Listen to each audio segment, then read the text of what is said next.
Life Without Principle by Henry David Thoreau, published in 1863. At a lyceum not long since, I felt that the lecturer had chosen a theme too foreign to himself, and so failed to interest me as much as he might have done. He described things not in or near his heart, but towards his extremities and superficies. There was, in this sense, no truly central or centralizing thought in the lecture. I would have had him deal with his privatist experience, as the poet does. The greatest compliment that was ever paid me was when one asked me what I thought, and attended to my answer. I am surprised as well as delighted when this happens. It is such a rare use he would make of me, as if he were acquainted with the tool. Commonly, if men want anything of me, it is only to know how many acres I make of their land, since I am a surveyor, or at most what trivial news I have burdened myself with. They never will go to law for my meat. They prefer the shell. A man once came a considerable distance to ask me to lecture on slavery, but on conversing with him I found that he and his clique expected 7/8 of the lecture to be theirs, and only 1/8 mine. So I declined. I take it for granted when I am invited to lecture anywhere, for I have had a little experience in that business, that there is a desire to hear what I think on some subject, though I may be the greatest fool in the country, and not that I should say pleasant things merely, or such as the audience will assent to, and I resolve, accordingly, that I will give them a strong dose of myself. They have sent for me, and they engage to pay me, and I am determined that they shall have me, though I bore them beyond all precedent. So now, I would say something similar to you, my readers. Since you are my readers, and I have not been much of a traveler, I will not talk about people 1,000 miles off, but come as near home as I can. As the time is short, I will leave out all the flattery, and retain all the criticism. Let us consider the way in which we spend our lives. This world is a place of business. What an infinite bustle! I am awakened almost every night by the panting of the locomotive. It interrupts my dreams. There is no Sabbath. It would be glorious to see mankind at leisure for once. It is nothing but work, work, work. I cannot easily buy a blank book to write thoughts in. They are commonly ruled for dollars and cents. An Irishman, seeing me make a minute in the fields, took it for granted that I was calculating my wages. If a man was tossed out of a window when an infant, and so made a cripple for life, or scared out of his wits by the Indians, it is regretted chiefly because he was thus incapacitated for business. I think that there is nothing, not even crime, more opposed to poetry, to philosophy, to life itself, than this incessant business. There is a coarse and boisterous money-making fellow in the outskirts of our town who is going to build a bank wall under the hill along the edge of his meadow. The powers have put this into his head to keep him out of mischief, and he wishes me to spend 3 weeks digging there with him. The result will be that he will perhaps get some more money to hoard, and leave for his heirs to spend foolishly. If I do this, most will commend me as an industrious and hard-working man. But if I choose to devote myself to certain labors which yield more real profit, though but little money, they may be inclined to look at me as an idler. Nevertheless, as I do not need the police of meaningless labor to regulate me, and do not see anything absolutely praiseworthy in this fellow's undertaking any more than in many an enterprise of our own or foreign governments, however amusing it may be to him or them, I prefer to finish my education at a different school. If a man walk in the woods for love of them half of the day, he is in danger of being regarded as a loafer. But if he spends his whole day as a speculator, shearing off those woods and making earth bald before her time, he is esteemed an industrious and enterprising citizen, as if a town had no interest in its forests but to cut them down. Most men would feel insulted if it were proposed to employ them in throwing stones over a wall and then in throwing them back, merely that they may earn their wages. But many are no more worthily employed now. For instance, just after sunrise one summer morning, I noticed one of my neighbors walking beside his team, which was slowly drawing a heavily hewn stone swung under the axle, surrounded by an atmosphere of industry. His day's work begun. His brow commenced to sweat, a reproach to all sluggards and idlers, pausing abreast the shoulders of his oxen, and half turning around with a flourish of his merciful whip, while they gained their length on him. And I thought, such is the labor which the American Congress exists to protect. Honest, manly toil, honest as the day is long. That makes his bread taste sweet, and keeps society sweet. which all men respect and have consecrated, one of the sacred band doing the needful but irksome drudgery. Indeed, I felt a slight reproach because I observed this from the window and was not abroad and stirring about a similar business. The day went by, and at evening I passed the yard of another neighbor who keeps many servants and spends much money foolishly while he adds nothing to the common stock. And there I saw the stone of the morning lying beside a whimsical structure intended to adorn this Lord Timothy Dexter's premises, and the dignity forthwith departed from the teamster's labor, in my eyes. In my opinion, the sun was made to light worthier toil than this. I may add that his employer has since run off, in debt to a good part of the town, and after passing through Chancery, has settled somewhere else, there to become once more a patron of the arts. The ways by which you may get money, almost without exception, lead downward. To have done anything by which you earned money merely is to have been truly idle or worse. If the laborer gets no more than the wages which his employer pays him, he is cheated. He cheats himself. If you would get money as a writer or lecturer, you must be popular, which is to go down perpendicularly. Those services which the community will most readily pay for, it is most disagreeable to render. You are paid for being something less than a man. The state does not commonly reward a genius any more wisely. Even the poet laureate would rather not have to celebrate the accidents of royalty. He must be bribed with the pipe of wine, and perhaps another poet is called away from his muse to gauge that very pipe. As for my own business, even that kind of surveying, which I could do with most satisfaction, my employers do not want. They would prefer that I should do my work coarsely and not too well, not well enough. When I observe that there are different ways of surveying, my employer commonly asks which will give him the most land, not which is most correct. I once invented a rule for measuring cordwood, and tried to introduce it in Boston, but the measurer there told me that the sellers did not wish to have their wood measured correctly, that he was already too accurate for them, and therefore they commonly got their wood measured in Charlestown before crossing the bridge.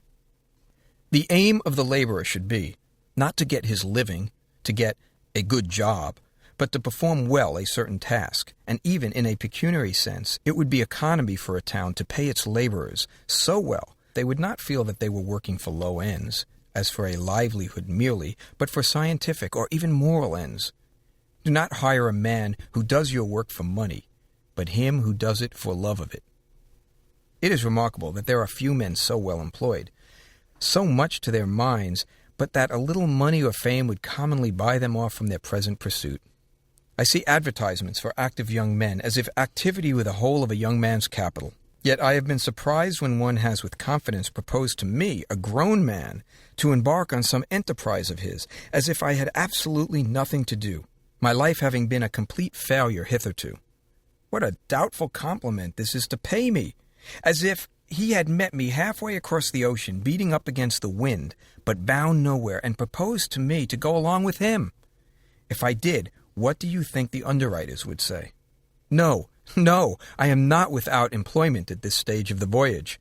To tell the truth, I saw an advertisement for able-bodied seamen when I was a boy, sauntering in my native port, and as soon as I came of age, I embarked. The community has no bribe that will tempt a wise man. You may raise money enough to tunnel a mountain, but you cannot raise money enough to hire a man who is minding his own business. An efficient and valuable man does what he can, whether the community pay him for it or not. The inefficient offer their inefficiency to the highest bidder, and are forever expecting to be put into office. One would suppose that they were rarely disappointed. Perhaps I am more than unusually jealous with respect to my freedom. I feel that my connection with and obligation to society are still very slight and transient.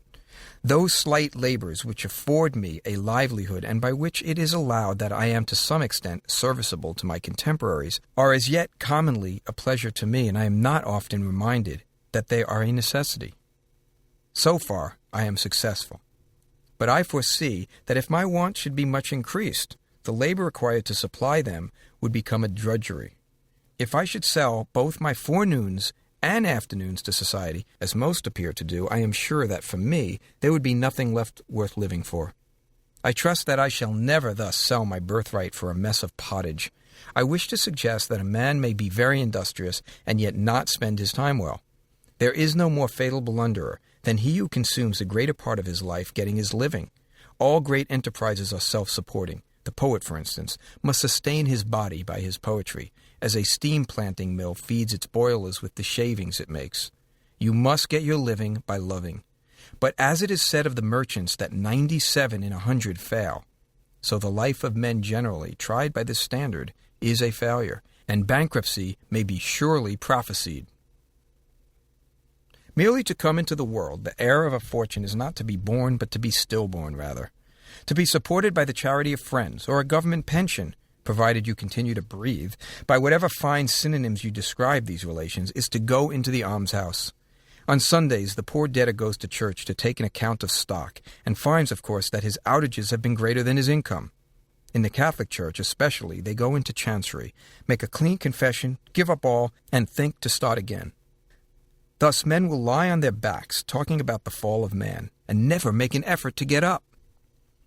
As for the comparative demand which men make on life, it is an important difference between two, that the one is satisfied with a level of success, that his marks can all be hit by point-blank shots, but the other, however low and unsuccessful his life may be, constantly elevates his aim, though at a very slight angle to the horizon.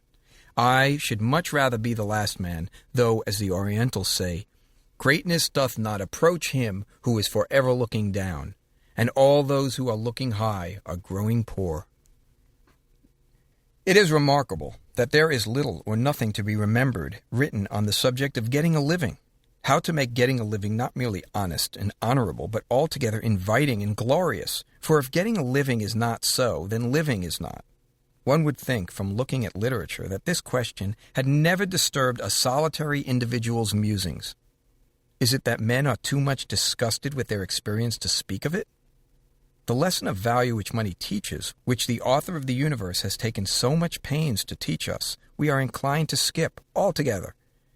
As for the means of living, it is wonderful how indifferent men of all classes are about it, even reformers, so-called, whether they inherit or earn or steal it. I think that society has done nothing for us in this respect, or at least has undone what she has done. Cold and hunger seem more friendly to my nature than those methods which men have adopted and advised to ward them off. The title wise is, for the most part, falsely applied. How can one be a wise man if he does not know any better how to live than other men, if he is only more cunning and intellectually subtle? Does wisdom work in a treadmill, or does she teach how to succeed by her example? Is there any such thing as wisdom not applied to life? Is she merely the miller who grinds the finest logic?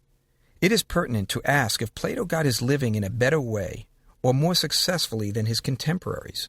Or did he succumb to the difficulties of life like other men? Did he seem to prevail over some of them merely by indifference, or by assuming grand airs? Or find it easier to live because his aunt remembered him in her will? The way in which most men get their living, that is, live, are mere makeshifts, and a shirking of the real business of life, chiefly because they do not know, but partly because they do not mean any better. The rush to California, for instance, and the attitude not merely of merchants, but of philosophers and prophets, so-called, in relation to it, reflect the greatest disgrace on mankind. That so many are ready to live by luck, and so get the means of commanding the labor of others less lucky, without contributing any value to society, and that is called enterprise? I know of no more startling development of the immorality of trade and all the common modes of getting a living. The philosophy and poetry and religion of such a mankind are not worth the dust of a puffball. The hog that gets his living by rooting, stirring up the soil so, would be ashamed of such company. If I could command the wealth of all the worlds by lifting my finger, I would not pay such a price for it. Even Mohammed knew that God did not make this world in jest.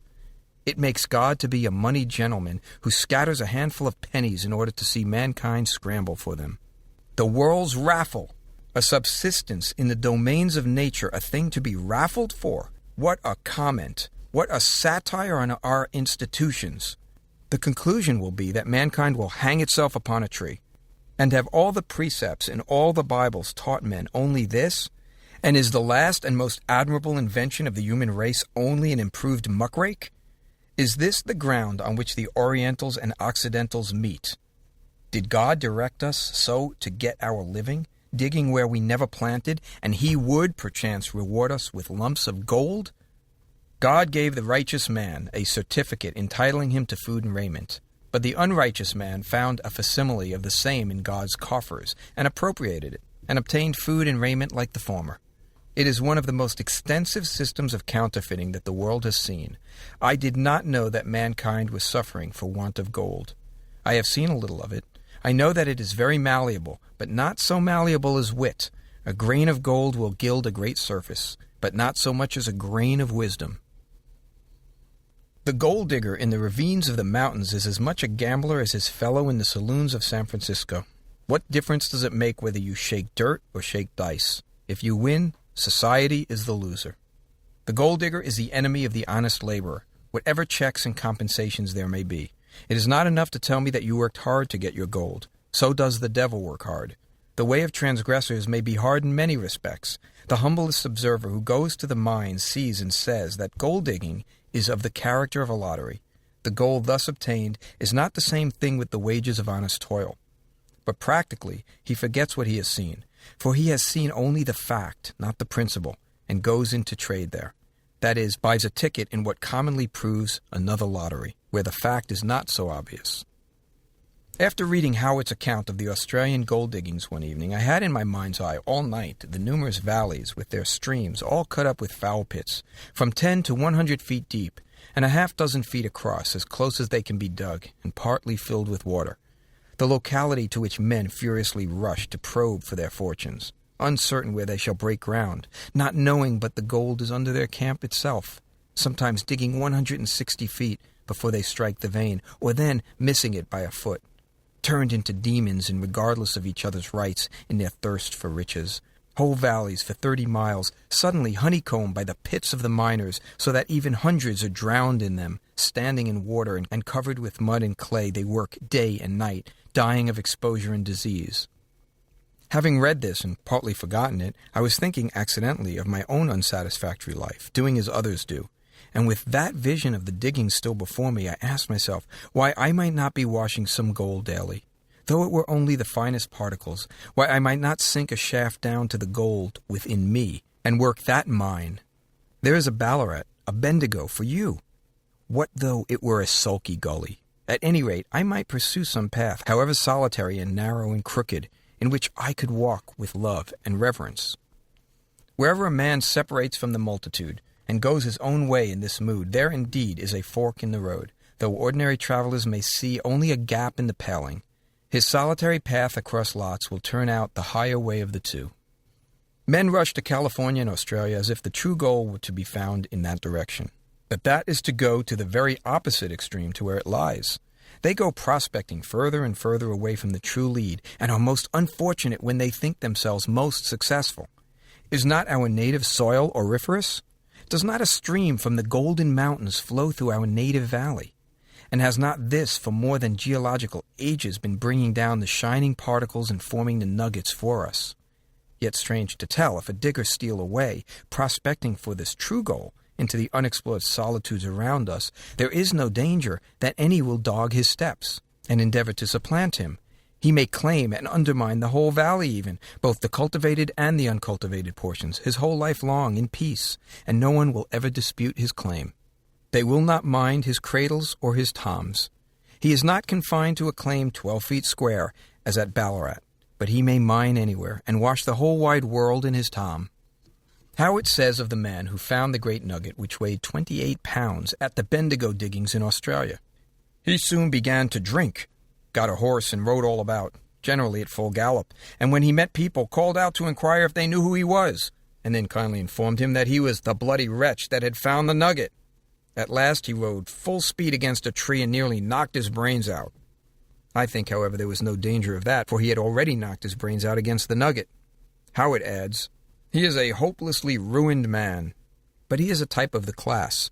They are all fast men. Here's some of the names of the places where they dig. Jackass Flat, Sheep's Head Gully, Murderer's Bar, etc. Is there no satire in these names? Let them carry their ill-gotten wealth where they will. I am thinking it will still be Jackass Flat, if not Murderer's Bar, where they live.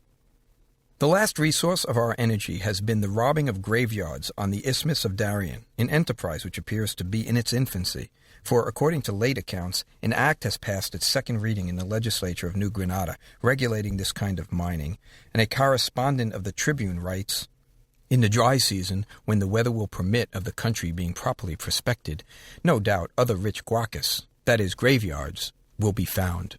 To immigrants, he says, "Do not come before December. Take the Isthmus route in preference to the Boca del Toro one.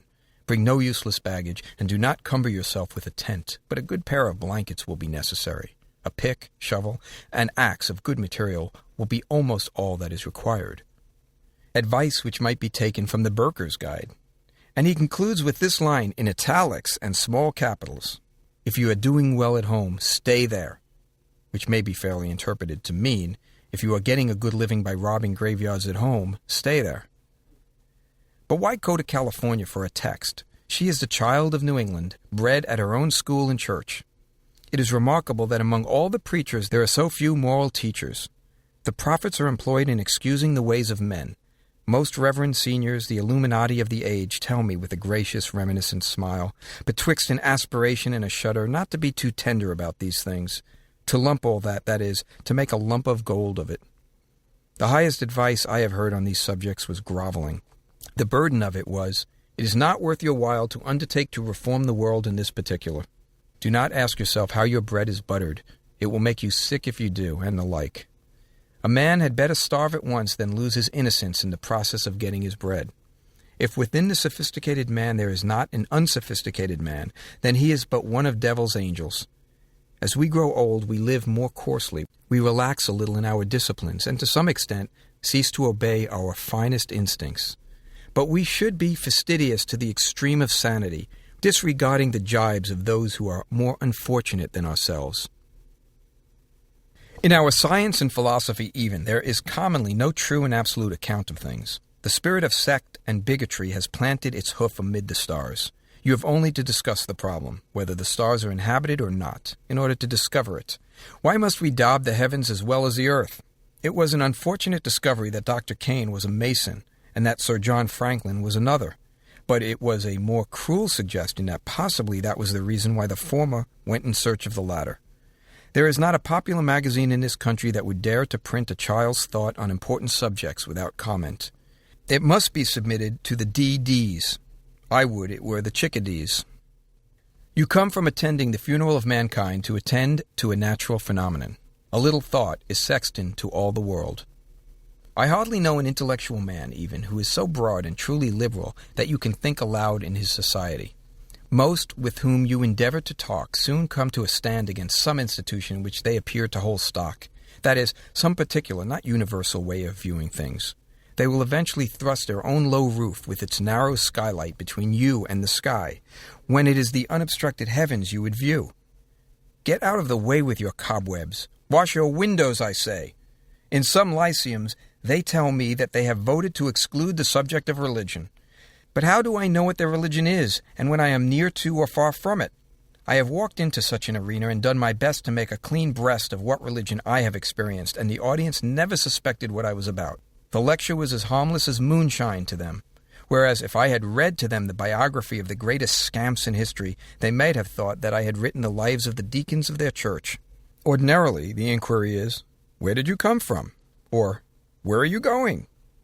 That was a more pertinent question which I overheard one of my auditors put to another once. "What does he lecture for?" It made me quake in my shoes. To speak impartially, the best men that I know are not serene, a world in themselves. For the most part they dwell in forms, and flatter and study effect only more finely than the rest. We select granite for the underpinnings of our house and barns. We build fences of stones, but we do not ourselves rest on an underpinning of granite truth, the lowest primitive rock. Our sills are rotten. What stuff is the man made of who is not coexistent in our thought with the purest and subtlest truth? I often accuse my finest acquaintances of an immense frivolity. For while there are manners and compliments we do not meet, we do not teach one another the lessons of honesty and sincerity that the brutes do, or of steadfastness and solidarity that the rocks do. The fault is commonly mutual, however, for we do not habitually demand any more of each other.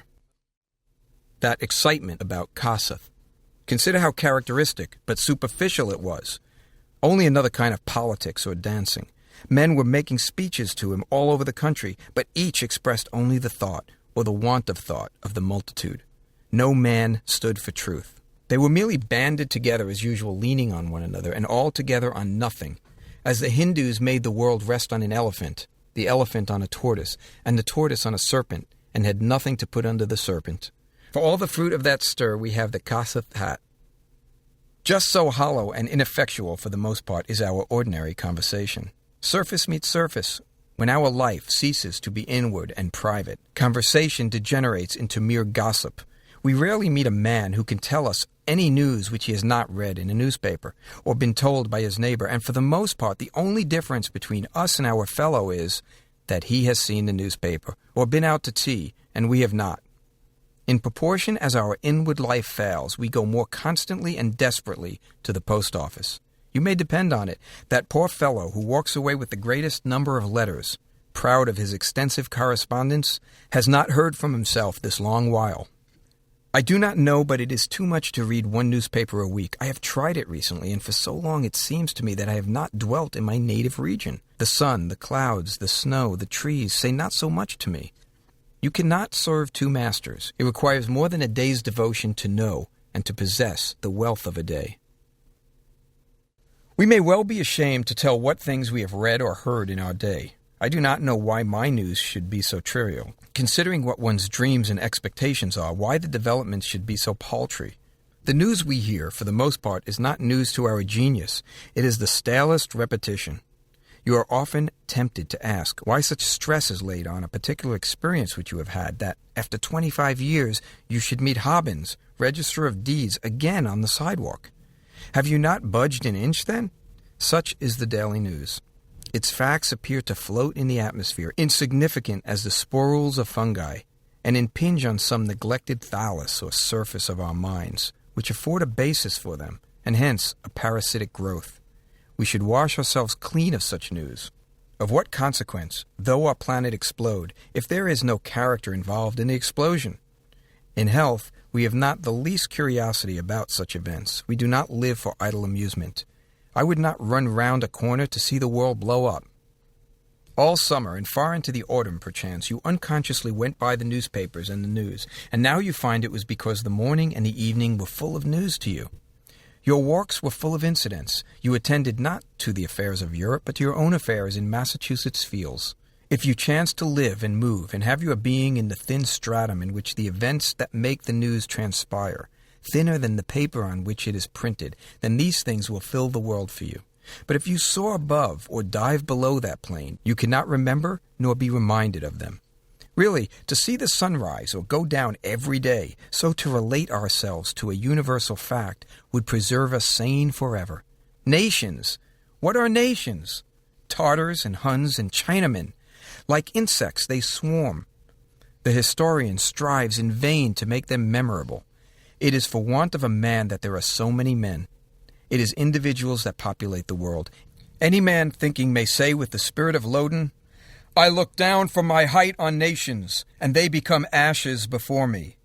Calm is my dwelling in the clouds. Pleasant are the great fields of my rest. Pray, let us live without being drawn by dogs, Eskimo fashion, tearing over hill and dale, and biting each other's ears. Not without a slight shudder at the danger, I often perceived how near I had come to admitting into my mind the details of some trivial affair, the news of the street, and I am astonished to observe how willing men are to lumber their minds with such rubbish, to permit idle rumors and incidents of the most insignificant kind to intrude on ground that should be sacred to thought. Shall the mind be a public arena, where the affairs of the street and the gossip of the tea-table chiefly are discussed? Or shall it be a quarter of heaven itself, a hippothrall temple consecrated to the service of the gods?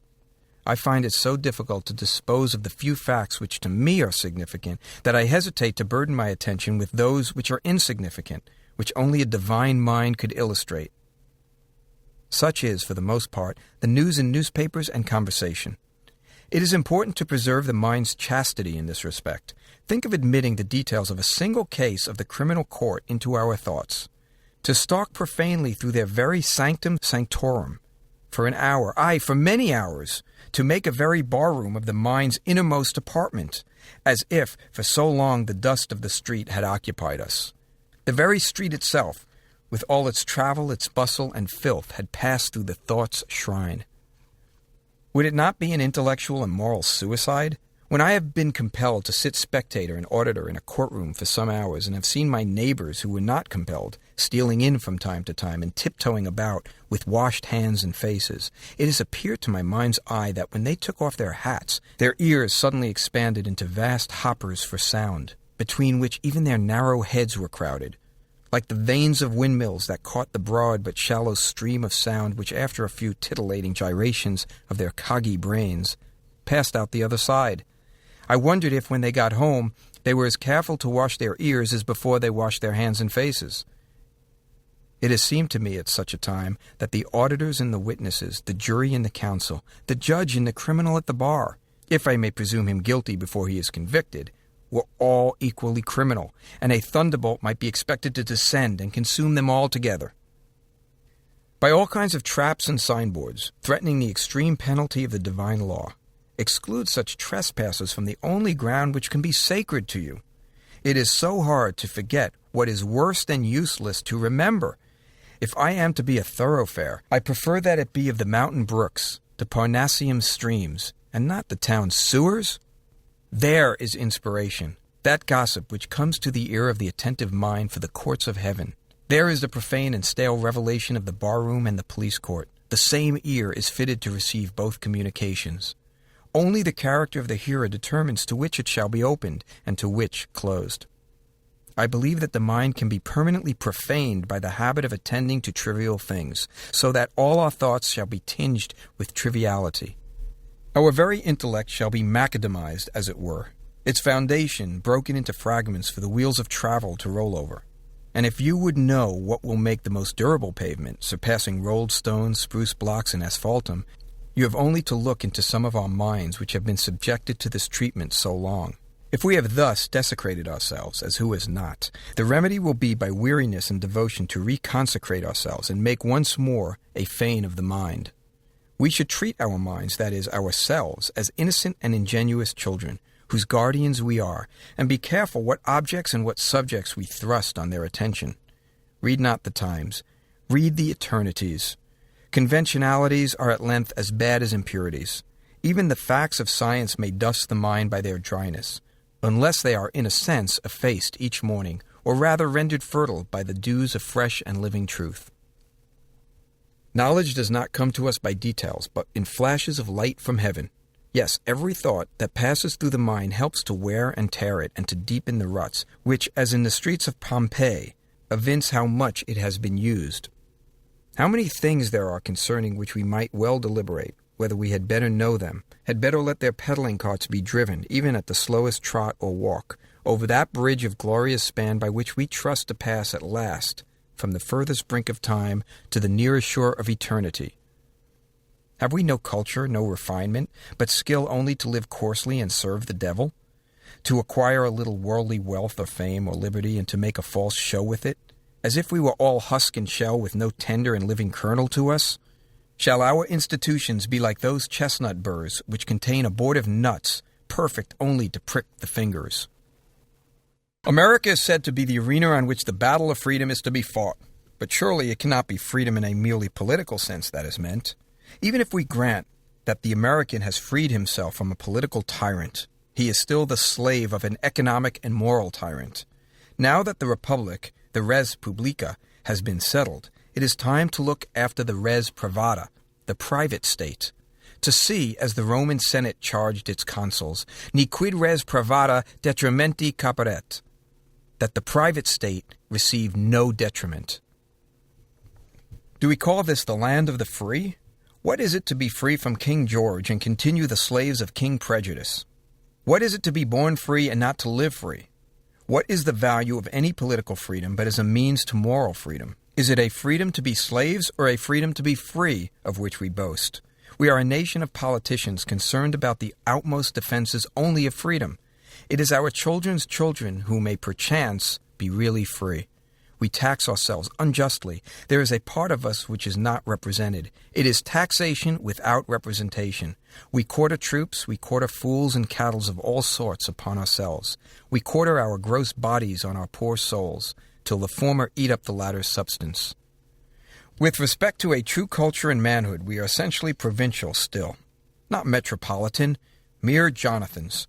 We are provincial because we do not find at home our standards, because we do not worship truth, but the reflection of truth, because we are warped and narrowed by an exclusive devotion to trade and commerce and manufactures and agriculture and the like, which are but means and not the end.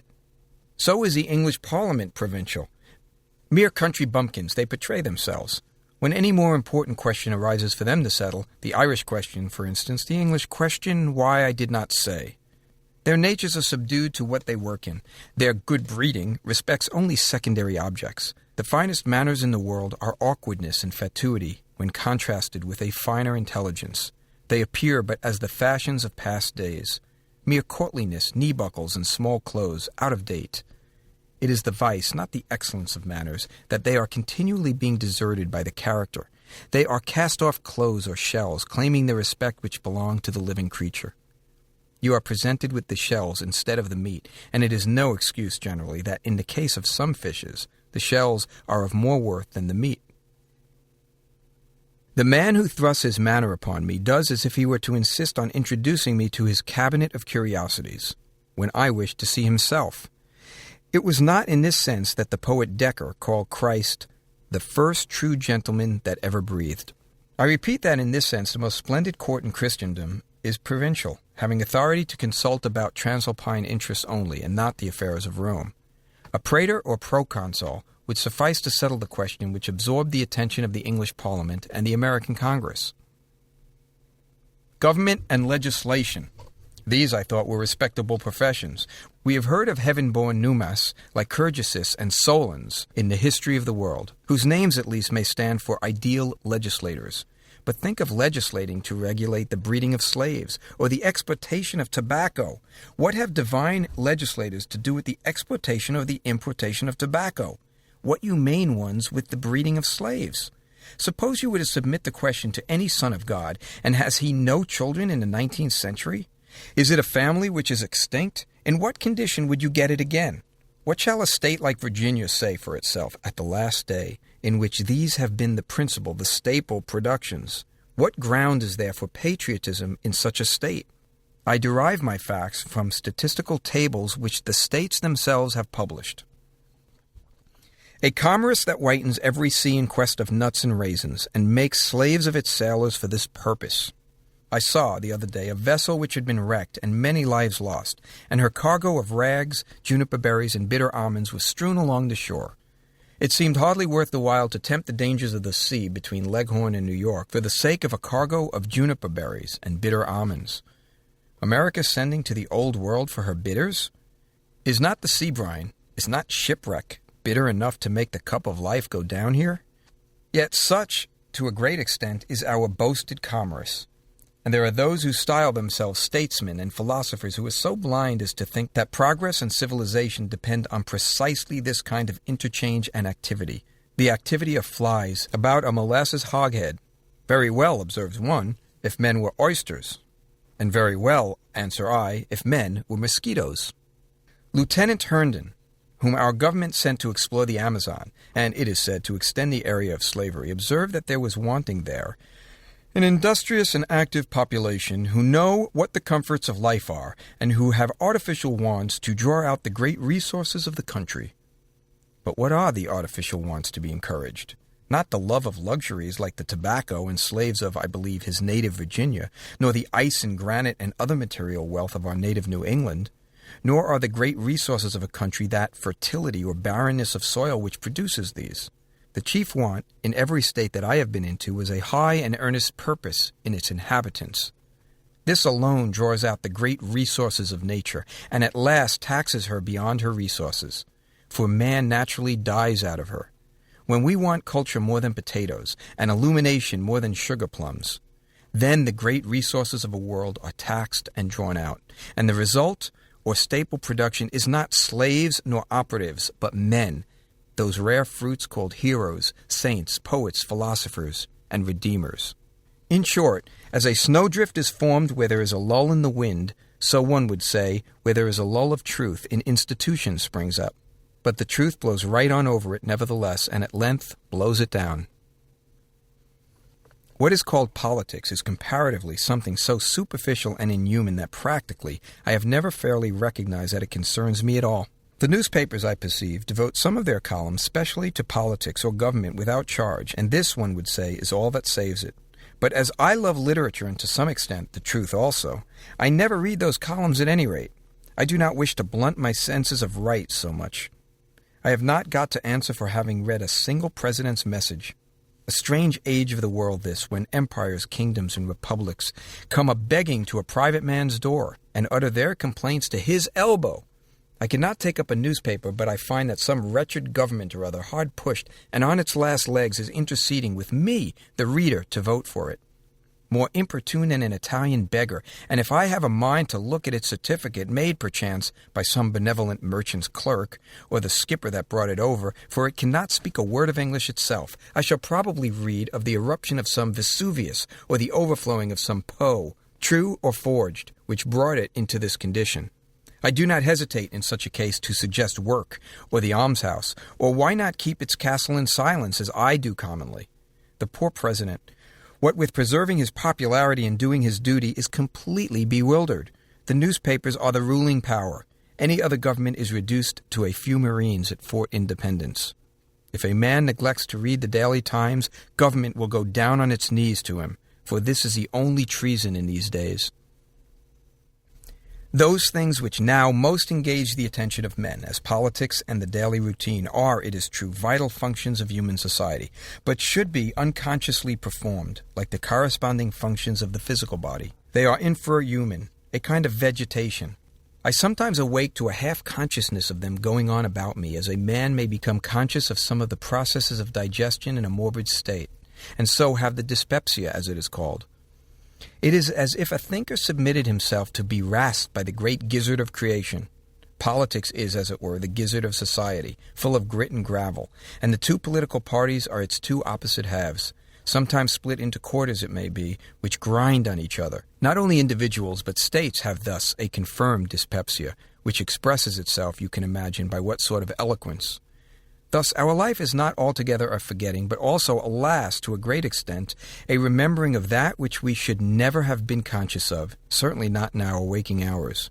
Why should we not meet, not always as dyspeptics, to tell our bad dreams, but sometimes as eupeptics, to congratulate each other on the ever-glorious morning? I do not make an exorbitant demand. Surely